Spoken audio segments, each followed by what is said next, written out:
Hello guys, I am here again with another video. I hope you all are doing good. तो आज की जो video मेरी होने वाली है वो जो अभी तक मैंने वीडियो बनाया उससे थोड़ा हटके है, जस्ट बिकॉज मैंने लास्ट वीडियो में बोला था कि हिंट दिया था कि मैं वाइल्ड से वीडियो हटके बनाऊंगा। कुछ चाइल्ड्स के वीडियो जितने बनाने थे उतने बना लिए। अब मैं वीडियोस जो बनाऊंगा वो है प्रोसेस के लिए, लाइक आपको किसी भी कंट्री में जाना है तो उसके लिए क्या क्या प्रोसेसेस होते हैं, सारी चीजें उसके बारे में मैं अब आपको बताऊंगा।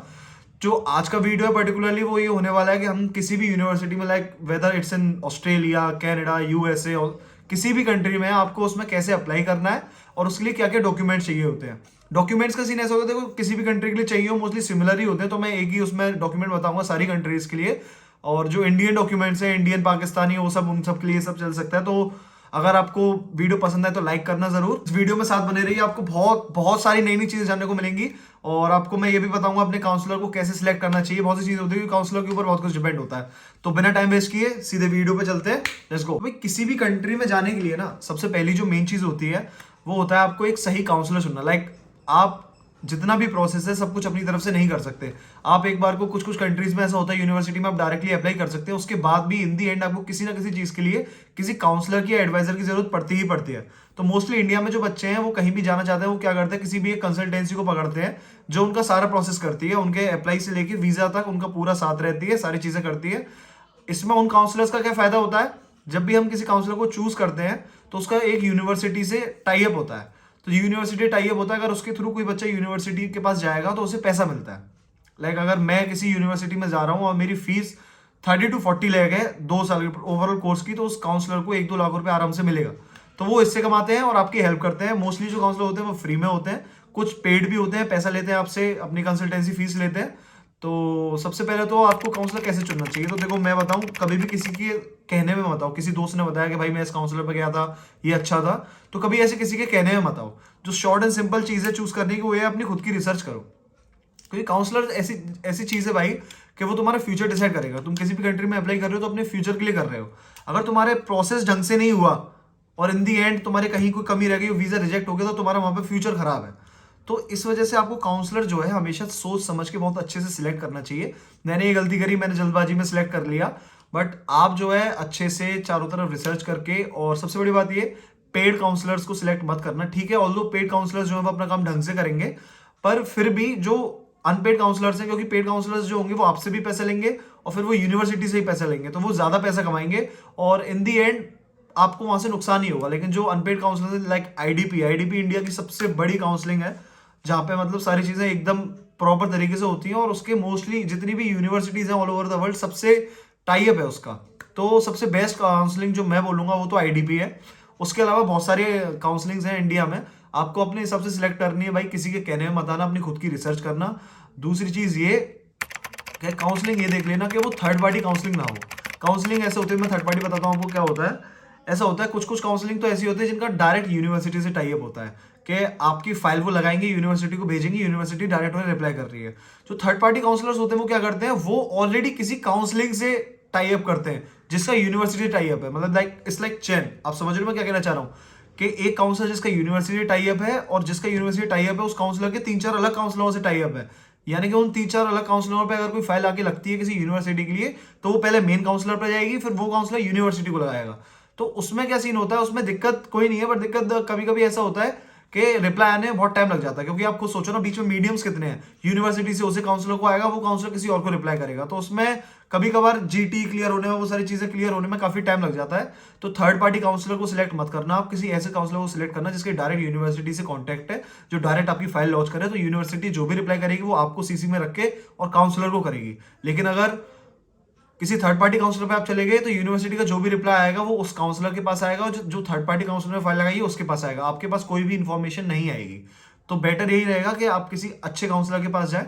और मतलब बहुत सारे काउंसलर हैं यार, देखो गूगल पे सर्च करोगे तो सारी चीजें मिल जाती हैं। थोड़ा बहुत रिसर्च तो आपको करना पड़ेगा, और रिसर्च तो आप ऑब्वियसली कर ही रहे हो, तभी आप मेरा वीडियो देखने यहाँ पे आए हो। बट फिर भी मैं ये कहना चाहूंगा कि यार पर्सनल रिसर्च बहुत जरूरी है। किसी के कहने में मत आओ, कोई बोल दे कि ये काउंसलर बढ़िया है। ऑल्दो हो सकता है, कभी कभी हो सकता है वो काउंसलर बढ़िया भी हो, बट मोस्टली केसेस में ऐसा होता है फाइल बिगड़ जाती है। फाइल एक बार बिगड़ जाती है ना, तो वो हमेशा के लिए काम खराब हो जाता है। वीजा एक बार रिफ्यूजल आ गया आपका, तो वो जब तक आप जियोगे किसी कंट्री में अप्लाई करोगे तब तक वो वीजा रहेगा, वो रिफ्यूजल रहेगा। आपको मेंशन करना पड़ेगा कि मेरा कनाडा से, ऑस्ट्रेलिया से कहीं से भी वीजा रिफ्यूजल हुआ तो वो क्यों हुआ था। तो वो रीजन हमेशा आपको देना पड़ेगा। तो इसलिए मैं रिकमेंड करूंगा किसी अच्छे काउंसलर को चुनो। वहां से फाइल कराओ। ऑस्ट्रेलिया का या कनाडा का मैं प्रोसेस बताऊं तो वहां तो आप डायरेक्टली अप्लाई नहीं कर सकते, जहां तक मैंने सुना आपको किसी काउंसलर के थ्रू अप्लाई करना पड़ेगा। आप काउंसलर को अपने सारे डॉक्यूमेंट्स दोगे, काउंसलर अप्लाई करेगा आपके लिए, फिर आपके पास एक ईमेल के थ्रू आ जाएगा कि हमें आपकी एप्लीकेशन मिल गई है, और एप्लीकेशन के बाद ऑफर लेटर आ जाएगा आपका। वैसे सीन चलता है, डायरेक्टली अप्लाई कर सकते हैं, पर डायरेक्टली अप्लाई की फीस होती है। अप्लाई का क्या सीन होता है, हर यूनिवर्सिटी की कुछ पर्टिकुलर फीस होती है कि हमारे 5,000 रुपए हैं। एक यूनिवर्सिटी में अप्लाई करने के 4-4, 5-5 हजार रुपए लगते हैं। आप डायरेक्ट अप्लाई करोगे तो आपको वो देना पड़ेगा, और कभी कभार काउंसलर के थ्रू अप्लाई करोगे तो आपको वो नहीं देना पड़ेगा। कनाडा की जितनी भी यूनिवर्सिटीज है वो आप काउंसलर के थ्रू भी अप्लाई करोगे तो मोस्टली यूनिवर्सिटीज में आपको फीस देनी पड़ेगी, एप्लीकेशन फीस। कुछ यूनिवर्सिटीज में एप्लीकेशन फीस नहीं भी होती है, बट मोस्टली में कनाडा में होती है, ऐसा मैंने सुना। ऑस्ट्रेलिया में किसी यूनिवर्सिटी की कोई फीस नहीं होती है, एप्लीकेशन फीस। आप काउंसलर के थ्रू अप्लाई करोगे, काउंसलर का टाई अप होता है, तो आपको फीस नहीं देनी पड़ेगी। एप्लीकेशन फीस जो है आपका फ्री में अप्लाई हो जाएगा, आपके पास ऑफर लेटर आ जाएगा। उसके बाद क्या प्रोसेस होता है यार, अब जो ये तो हुआ काउंसलर की बात कि आपको कैसे अप्लाई करना है। अप्लाई आपको समझ में आया, आपको करना है काउंसलर के थ्रू। काउंसलर के पास जाइए, उसे बताइए मुझे इस यूनिवर्सिटी में जाना है, ये कोर्स करना है, वो सब कुछ आपका कर देगा। लेकिन काउंसलर जो होना चाहिए वो होना चाहिए बढ़िया, बस इतनी चीज का ध्यान रखें, बाकी सब कुछ कहीं कोई दिक्कत नहीं आएगी। तो अब बात कर लेते हैं यार डॉक्यूमेंट्स की। किस किस डॉक्यूमेंट्स की आपको जरूरत पड़ सकती है अगर आप किसी भी यूनिवर्सिटी में अप्लाई कर रहे हो। University as well as college में, यहाँ पे दोनों की बात कर रहा हूँ। कनाडा में मोस्टली कॉलेजेस होते हैं, वहाँ बच्चे अप्लाई करते हैं। तो आप किसी भी कॉलेज या यूनिवर्सिटी में अप्लाई करते हो, क्या क्या डॉक्यूमेंट्स आपके पास होने चाहिए तब आप अप्लाई कर पाओगे। तो इसमें दो कंडीशंस हैं, कुछ बच्चे जाते हैं बैचलर्स के लिए, कुछ जाते हैं मास्टर्स के लिए। 12th करने कोई नहीं जा सकता वहाँ पे भाई, 12th तो एटलीस्ट आपके पास होनी चाहिए। तो बैचलर्स के लिए जो बच्चे चाहते हैं तो उनका तो कोई ज्यादा प्रोसेस नहीं होता, आपको बस अपनी 10th 12th की मार्कशीट वगैरह देनी होती है, वो सब हो जाती है। आज मैं जो मोस्टली बात कर रहा हूँ वो उनके लिए जो मास्टर्स करने जाते हैं, क्योंकि बैचलर्स करने जो जाते हैं उनको ज्यादा डॉक्यूमेंट्स की रिक्वायर्ड नहीं होती, लेकिन जो मास्टर्स करने जाते हैं उन्हें बैचलर्स के बहुत सारे डॉक्यूमेंट्स देने होते हैं। तो उन डॉक्यूमेंट्स की बात करूंगा, स्टार्टिंग से बात करते हैं। जो सबसे पहला और मेन डॉक्यूमेंट जो होता है, देखो वो तो होता है पासपोर्ट। अगर आपके पास पासपोर्ट नहीं है तो ये वीडियो देखना भी यहीं छोड़ दो, पहले पासपोर्ट जाके अप्लाई करो, अपना पासपोर्ट बनवाओ, उसके बाद प्रोसेस के बारे में ही सोचना, क्योंकि विदाउट पासपोर्ट तो आप आइल्स बुक भी नहीं कर सकते हो, कुछ भी नहीं हो सकता विदाउट पासपोर्ट। तो कुछ नहीं भाई, सबसे जो मेन आइडेंटिफिकेशन होता है in India all over the world वो पासपोर्ट होता है, उसी से वो आपको वेरीफाई करेंगे। आपकी एप्लीकेशन में भी मेरे ख्याल से पासपोर्ट लगता है आपका, विदाउट पासपोर्ट आप एप्लीकेशन भी मतलब किसी में यूनिवर्सिटी में फाइल भी नहीं लगा सकते। तो पासपोर्ट इज मस्ट। अगर आपके पास पासपोर्ट है, पासपोर्ट आपका बन चुका है, तो उसके बाद जो पहला डॉक्यूमेंट आपको चाहिए वो है आपकी 10th की मार्कशीट। कुछ ऐसी होती है, सब सारे सबकी अलग अलग होती है भाई, हर कॉलेज की, हर यूनिवर्सिटी मतलब कॉलेज बोलो सॉरी, हर एक स्कूल की अलग अलग मार्कशीट होती है, अलग टाइप होता है। मेरी ये 10th की मार्कशीट है, और 10th की मार्कशीट होने के बाद आपके पास होनी चाहिए 12th की मार्कशीट। ये मेरी 12th की मार्कशीट है। और इसके अलावा अगर आप बैचलर्स के लिए जा रहे हो, बैचलर्स करने जा रहे हो, तो टीसी वगैरह का मुझे पता नहीं है वहाँ पे टीसी वगैरह चलती है या नहीं चलती, तो फिर आपको माइग्रेशन सर्टिफिकेट और टीसी वगैरह वो सब देना पड़ेगा। अब मास्टर्स करने जा रहे हो तो इसके बाद आपको जो डॉक्यूमेंट्स की नीड होगी वो सबसे पहली तो होती है मार्कशीट्स। डिपेंड करता है आपने बैचलर्स में क्या किया है। मैंने बैचलर ऑफ आर्ट्स किया है, तो वो मार्कशीट में मांगते हैं सेमेस्टर वाइज मार्कशीट और एक ओवरऑल मार्कशीट। सेमेस्टर वाइज जैसे आपके टोटल कितने सेमेस्टर थे, मेरा ईयरली बेसिस था 3 साल की, मैंने 3 साल की मार्कशीट अलग दी, और एक ये ट्रांसक्रिप्ट है, इसमें सारे साल के नंबर, और ओवरऑल मार्कशीट है मतलब फाइनल मार्कशीट ये, और 3 साल की डिफरेंट मार्कशीट अलग अलग अलग सेपरेट, 4 तो मैंने वो मार्कशीट दी। सेमेस्टर वाइज आपने अपनी मार्कशीट प्रोवाइड करा दी, तो उसके बाद आपको क्या करना है, कभी कभी कुछ यूनिवर्सिटीज में अप्लाई करने के लिए एलओआर होता है। एलओआर होता है लेटर ऑफ रिकमेंडेशन।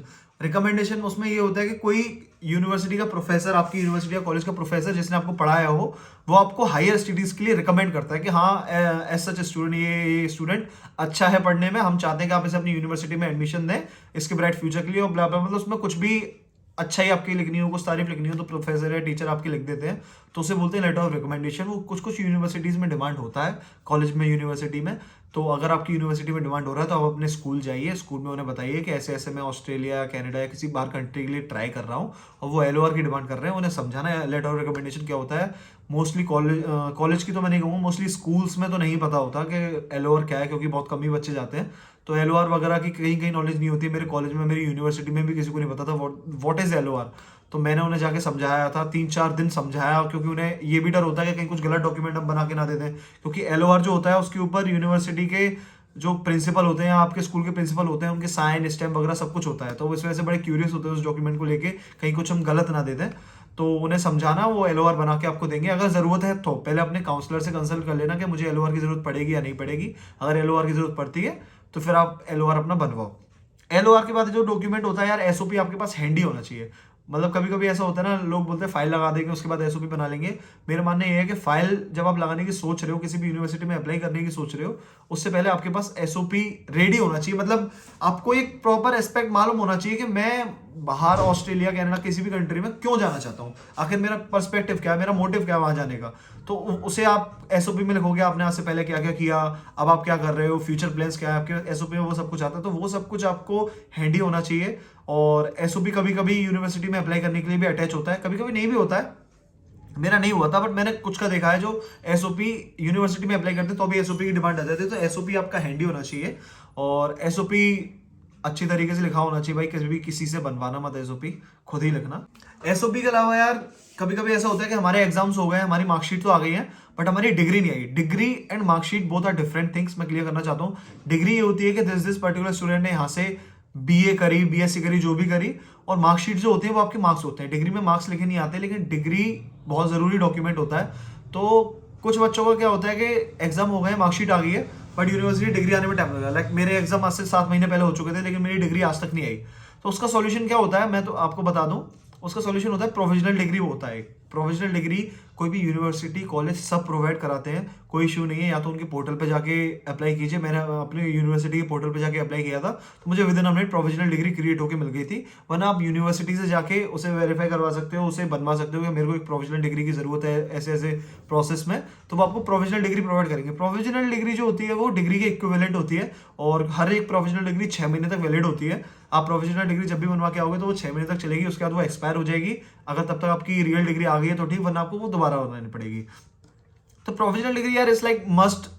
अगर आप मास्टर्स करने जा रहे हो, तो आप बैचलर्स करके यहाँ से जा रहे हो, तो आपको डिग्री तो देनी ही पड़ेगी। अगर आपके पास रियल डिग्री नहीं है तो प्रोविजनल डिग्री दे दो, बट यूनिवर्सिटी को डिग्री की डिमांड होती है, तो वो आपको तैयार रखने हैं ये डॉक्यूमेंट। प्रोविजनल डिग्री भी तैयार आपकी होनी चाहिए। अगर आपने अभी अभी एग्जाम दिए हैं या फिर आपके एग्जाम होने वाले हैं तो अलग सीन है।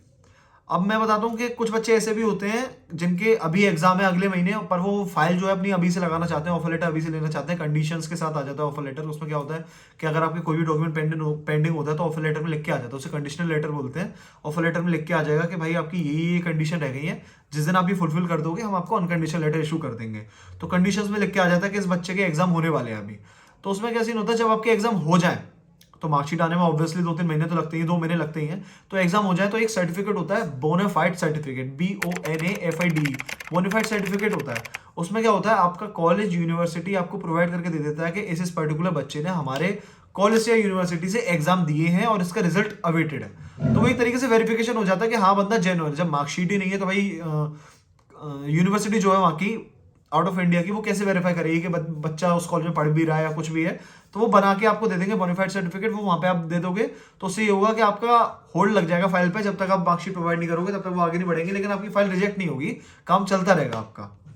उसके अलावा यार प्रोफेशनल डिग्री के अलावा जो एक और मेन चीज होती है जो आपके पास हैंडी होना चाहिए, वो होता है आपका रेज्यूमे। रेज्यूमे में आपने आज तक जो जो किया है वो सब कुछ आप कवर करो। एक तो यार आपको ना एक खुली किताब की तरह होना पड़ेगा। खुली किताब से मेरा मतलब ये भी नहीं कि अपनी पर्सनल लाइफ के जितने भी इश्यूज हैं सब यूनिवर्सिटी में बताओ, वैसा कुछ नहीं। बट ये है कि जो भी आपने, आपका बैकग्राउंड है, फैमिली बैकग्राउंड है, एजुकेशनल बैकग्राउंड है, वो सब कुछ ऐसा रिटर्न होना चाहिए कि यूनिवर्सिटी जैसे रेज्यूमे में आपने सब कुछ लिखा कि मैंने ये किया है और ये सारी चीजें हैं, मेरे अंदर ये क्वालिटीज है। रेज्यूमे सबको पता है यार क्या होता है, नहीं बनाया है अभी तक तो जाके बनाओ, उसमें सारी चीजें इंक्लूड करना।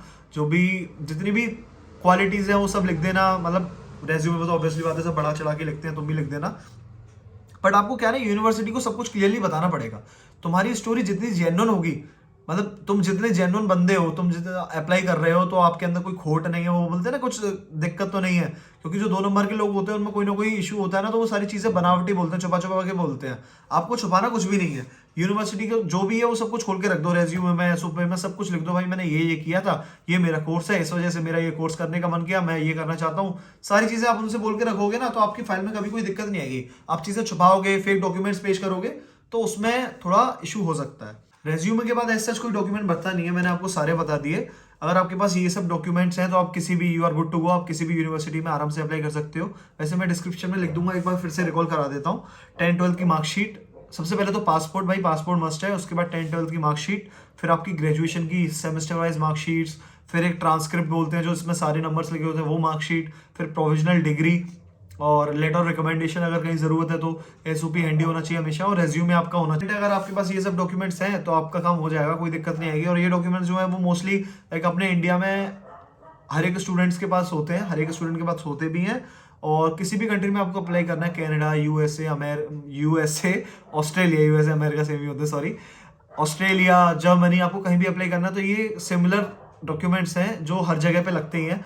तो ये सारे डॉक्यूमेंट्स आप रेडी करके रखो। उसके अलावा मैं एक चीज़ और बोलना चाहूँगा, ये चीज़ मैंने बात करी उन लोगों के लिए जिन्होंने 12th करी, फिर उसका बैचलर्स करी, उसके बाद जा रहे हैं मास्टर्स करने के लिए। कुछ लोग ऐसे भी होते हैं जो 12th के बाद, बैचलर्स करने के बाद कुछ जॉब करते हैं, या फिर 12th के बाद ही कुछ जॉब करते हैं, फिर बैचलर्स करने जाते हैं। तो उनका क्या होगा, क्योंकि गैप जो होता है ना वो आपको बहुत अच्छे से जस्टिफाई करना होता है। जब भी आप कहीं अप्लाई करते हो, गैप आपको अच्छे से जस्टिफाई करना होगा। तो उसके लिए आपने 1 साल का गैप है या 2 साल का गैप है, तो उस बीच में क्या किया वो यूनिवर्सिटी को आप बताओ, एम्बेसी को बताओ आपने क्या किया था। अगर आप 12th के बाद कोई जॉब कर रहे थे तो उस जॉब का एक्सपीरियंस लेटर लेके आओ कि इस जगह पे मैंने इतने इतने टाइम जॉब करी। अगर आपने इंटर्नशिप करी तो वो इंटर्नशिप के डॉक्यूमेंट्स लगाओ। सारी चीजें आप मतलब गैप फिल कर दोगे। अगर आपने जेन्युइन रीजन बता दोगे कि मैं इसकी प्रैक्टिस कर रहा था या कुछ भी कर रहा था, तो आपका काम चल जाएगा। वरना अगर आपके पास गैप प्रॉपर ढंग से जस्टिफाई आप नहीं कर पाए तो आपकी फाइल रिजेक्ट भी हो सकती है। यूनिवर्सिटी आपको ऑफर लेटर इशू नहीं करेगी, वीजा तो बहुत दूर की बात है। तो गैप जस्टिफाई करना बहुत जरूरी होता है। इसके अलावा अगर आपके पास आज तक किसी भी चीज का कोई भी सर्टिफिकेट रहा है, आपने कॉलेज, यूनिवर्सिटी, कहीं कुछ भी किसी चीज में पार्टिसिपेट किया है, कोई फाइल बनाई है या रिपोर्ट बनाई है, कुछ भी बनाई है, तो हर एक चीज को मेंशन करो। किसी भी चीज को से रिलेटेड सर्टिफिकेट मिला है तो उसे ही मेंशन करो, चाहे वो मैराथन का सर्टिफिकेट हो, पार्टिसिपेट का सर्टिफिकेट हो, कैसा भी हो, लेकिन वो सर्टिफिकेट है आपके पास तो उस चीज को मेंशन करो, वो सारी चीजें लगाओ। इससे क्या होता है ना, फाइल आपकी थोड़ी बहुत स्ट्रॉन्ग हो जाती है। सबके अलावा भाई जो मेन चीज जो आती है वो होती है ETRF, जो आपका आइल्स का रिजल्ट होता है। ये मेरा आइल्स का रिजल्ट है, ये आपको सबमिट करना होता है। ये कभी कभी ऐसा होता है कि अगर आपने आइल्स का एग्जाम नहीं दिया उससे पहले भी आप यूनिवर्सिटी में अप्लाई कर सकते हो। आपके पास कंडीशन लिखी आ जाएगी कि जब तक आप अपना आइल्स का स्कोर सबमिट नहीं करोगे तब तक आपको हम आगे का ऑफर लेटर इशू नहीं करेंगे। तो अगर आपने आइल्स दे दिया है तो ये आइल्स के डॉक्यूमेंट को साथ में लगाइए। अगर आपने आइल्स नहीं दिया तो भी आप अप्लाई कर सकते हो। जब भी आइल्स दे दो उसके बाद उस डॉक्यूमेंट को लगा लेना, बट आइल्स या PT आपने जो भी दिया है वो मस्ट है, आपको वो डॉक्यूमेंट भी लगाना ही लगाना पड़ेगा इन एनी केस, ठीक है। और वो आपने दिया ही क्यों है यार, 2 साल का डॉक्यूमेंट, 2 साल के लिए वैलिड होता है आइल्स PT जो भी होता है, तो वो दिया क्यों है, किसी यूनिवर्सिटी में जाने के लिए तो दिया, उसे लगाओ भाई। इसके अलावा भाई सिर्फ एक रिक्वेस्ट है मेरी, कभी भी कोई फेक डॉक्यूमेंट लगाना मत। अगर तुमने कैसे भी, जैसे मार्कशीट, कुछ बच्चे को 2 नंबर की मार्कशीट बनवा लेते हैं, कहीं से ही बनवा लेते हैं, और कुछ भी डॉक्यूमेंट एक्सवाइजेड अगर आपने फेक बनवाया है, एक्सपीरियंस लेटर फेक है, कुछ भी है, तो प्लीज उसे मत लगाना, क्योंकि उससे क्या होगा, आपका करियर ही खत्म हो जाएगा भाई। अगर वो पता चल गया आपको, यूनिवर्सिटी को या एम्बेसी को पता चल गया इस बच्चे ने ये डॉक्यूमेंट फेक लगाया, तो आपको पूरी लाइफ के लिए ब्लैकलिस्ट कर देंगे वो फेक डॉक्यूमेंट प्रेजेंट करने के उसमें।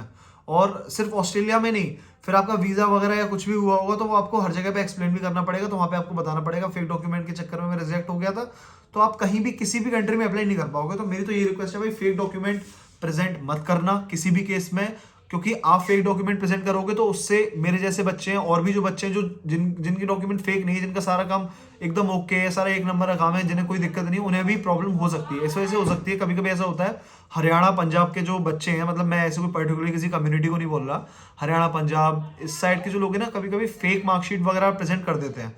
तो उन फेक मार्कशीट अगर 1-2 बार पकड़ी जाती है ना, तो उसका जो खामियाना है वो सबको भुगतना पड़ता है। जो हरियाणा के बच्चे हैं, पंजाब के बच्चे हैं, भी बीच में ऐसा भी हुआ था कि वहां के बच्चों को ब्लैकलिस्ट कर दिया था कि यहाँ से जो भी फाइल आ रही है उसे रिजेक्ट करते जा रहे थे, वीजा रिजेक्ट करते जा रहे थे, क्योंकि वहां से फेक डॉक्यूमेंट्स आते हैं। तो प्लीज फेक डॉक्यूमेंट्स बिल्कुल भी प्रेजेंट मत करना। और फेक डॉक्यूमेंट्स कभी अगर आपने कर भी दिए तो भाई तैयार रहना, अगर नहीं पकड़े गए तो अच्छी बात है, पहुंच जाना भाई जब भी जाना तुम्हें, लेकिन अगर पकड़े गए तो बहुत दिक्कत है। और इसके अलावा भाई एक डॉक्यूमेंट जो सबसे ज्यादा नेसेसरी है मेरे ख्याल से, वो है 2000 और 500 के इंडियन नोट, क्योंकि पैसा तो भाई बहुत जरूरी है। पैसा तो आपके पास होना ही होना चाहिए अगर आपको कहीं भी जाना है, ऑस्ट्रेलिया, कनाडा, हर जगह के लिए पैसे की बहुत जरूरत पड़ती है भाई। तो भाई पैसा तो जितना हो सके उतना अपने साथ रख के चलो, तुम्हारे लिए फायदा रहेगा। अगर पैसा नहीं है तो एजुकेशन लोन लेना पड़ेगा, पर सारी चीजें हो जाएंगी, कोई दिक्कत नहीं है, ऐसा कोई इशू नहीं है। तो that's it for the day, आज के लिए इतना ही। मैंने आपको सब कुछ बताया, कैसे अप्लाई करते हैं, क्या क्या डॉक्यूमेंट्स होते हैं किसी भी कंट्री में जाने के लिए नीडेड, वो सारी चीजें मैंने आपको इस वीडियो में कवर करी है। अगर आपको कुछ समझ में नहीं आया हो तो भाई प्लीज कमेंट करके मुझसे पूछना जरूर, मैं आपको जरूर रिप्लाई करूंगा। फिर भी मैं डिस्क्रिप्शन में एक लिस्ट बना दूंगा सारे डॉक्यूमेंट्स की जो मैंने बोला है। इसके अलावा इन फ्यूचर आपको किसी चीज़ की कोई वीडियो चाहिए तो वो भी मैं सब कुछ बता दूंगा। और अगर आपके मन में ये क्वेरी हो कि मैं आपको कैसे बता पाऊंगा, तो भाई मैं बता देता हूँ मेरा प्रोसेस कहाँ तक है। मेरे पास COE है और मैं वीज़ा अप्लाई करने वाला हूँ कल। तो मेरे को सारी चीज़ें मोस्टली तो पता ही है, अब तक सब कुछ पता चल चुका है, और धीरे धीरे मैं वीज़ा तक कैसे पहुंचा, क्या क्या प्रोसेस रहा, उसकी भी वीडियो बनाऊंगा आगे। Stay tuned with me, channel को सब्सक्राइब कर लो भाई, आगे बहुत कैंट वीडियो आने वाली है। Okay guys, this is Karan Parmar signing off. मिलते हैं आपसे नेक्स्ट वीडियो में, तब तक के लिए गुड बाय।